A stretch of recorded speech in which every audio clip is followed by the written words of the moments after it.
English. आज हम सीखेंगे इंग्लिश के बारे में कि इंग्लिश एक्चुअली इंग्लिश होती क्या है। एक्चुअली इंग्लिश होती क्या है, तो इंग्लिश क्या है, what is in English. English English एक लैंग्वेज है। क्या है जी? एक लैंग्वेज है। इंग्लिश क्या है? एक लैंग्वेज है। और लैंग्वेज किस पे डिपेंड करती है बाबू? ये हमारे साउंड्स पे डिपेंड करती है।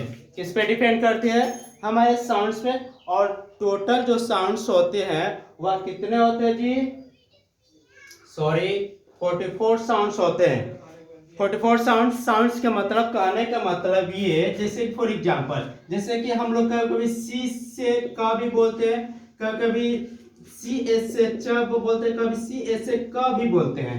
तो इसी को साउंड्स बोलते हैं। और इसी तरह साउंड्स लगभग आपको 44 साउंड्स होते हैं या ग्रुप अब साउंड से।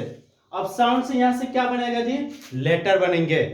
बहुत सारे साउंड्स ग्रुपिंग करके क्या बनते हैं? लेटर। अब लेटर कितने होते हैं आपको पता होनी चाहिए कि लेटर कितने होते हैं। लेटर कितने होते हैं बाबू? 26। लेटर कितने होते हैं? 26। लेकिन लेटर से पहले हम इसमें एक बात बताते हैं। जो साउंड्स होते हैं, साउंड्स मेनली 2 पार्ट्स में डिवाइड होते हैं। कितने पार्ट में डिवाइड होते हैं? 2 पार्ट्स में। एक होते हैं वोवेल साउंड्स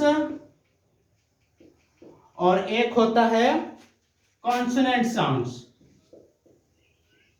क्या होता है जी? Consonant sounds. जो वोवेल साउंड्स होते हैं वह आपको 24,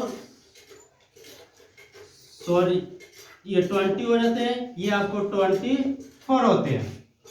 क्लियर है? अब लेटर भी 26 होते हैं। अब लेटर में भी दो होते हैं। क्या होता है जी? लेटर, यहाँ पे इसको हम यहाँ पे लिख रहे हैं। लेटर को भी 26 होते हैं। ये भी 2 पार्ट में डिवाइड होता है। कितने पार्ट में? 2 पार्ट में। एक होता है वोवेल लेटर। क्या होता है जी? Vowel letter. दूसरा क्या होता है जी?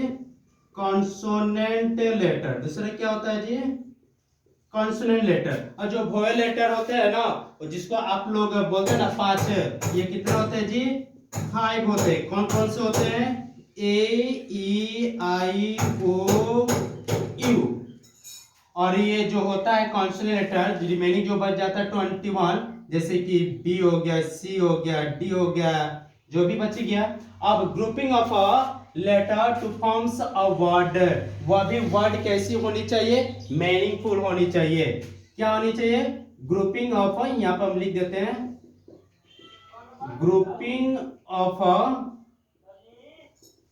Letter to form a word. Word कैसी होनी चाहिए? मीनिंगफुल होनी चाहिए। कैसी होनी चाहिए जी?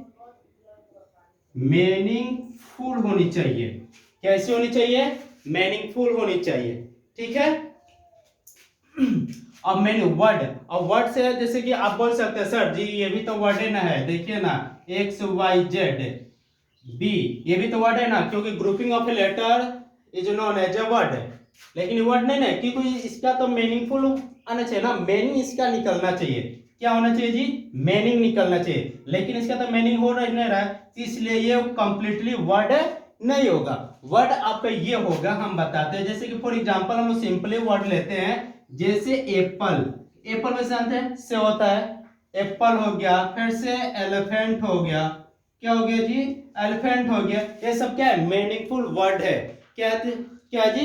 मीनिंगफुल वर्ड है। अब वर्ड से जो बनेगा हम लोग का सेंटेंस, वह भी सेंटेंस क्या होनी चाहिए? मीनिंगफुल होनी चाहिए। कैसी होनी चाहिए जी? मीनिंगफुल होनी चाहिए। Sentence should be in a meaningful. ठीक है?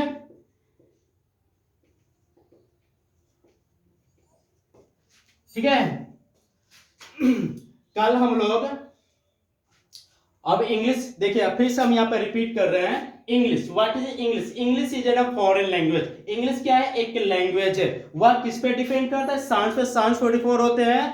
20 आपको वोवेल साउंड हो जाएगा, कॉन्सोनेंट 24 साउंड हो। लेटर जो कि grouping of a sounds to form a letter, यानी बहुत सारे साउंड्स को मिक्स करके एक लेटर की फॉर्मेशन है, जो कि 26 होते हैं। कितना होते हैं जी? 26 होते हैं। वह भी लेटर, कितना लेटर को भी दो पार्ट में डिवाइडेड कर दिया गया है। एक वोवेल लेटर होता है, एक कॉन्सोनेंट लेटर होता है। वोवेल लेटर 5 होता है, for example A E I O U. Consonant letter जो रिमेनिंग बच जाते हैं वह भी 21 होते हैं। ठीक है, अब grouping of a letter to form a word. Word कैसी होनी चाहिए? मीनिंगफुल होनी चाहिए। कैसी होनी चाहिए जी? मीनिंगफुल होनी चाहिए। समझे? आप बोलेंगे सर जी देखिए एक्स वाई जेड, ये इसका कोई मीनिंग तो निकल नहीं रहा है, इसलिए वर्ड होगा ही नहीं। उसके बाद से ये वर्ड हो सकता है, ये भी वर्ड हो सकता है ना, क्योंकि इसका मीनिंग निकल रहा है। एप्पल हो गया, एलिफेंट हो गया, इसका मीनिंग होती है। अब उसके बाद से word, the combination of word in a proper way in to maintain a grammatical formula structure to form a sentence. Sentence भी मीनिंगफुल होनी चाहिए। चलिए ओके, थैंक यू।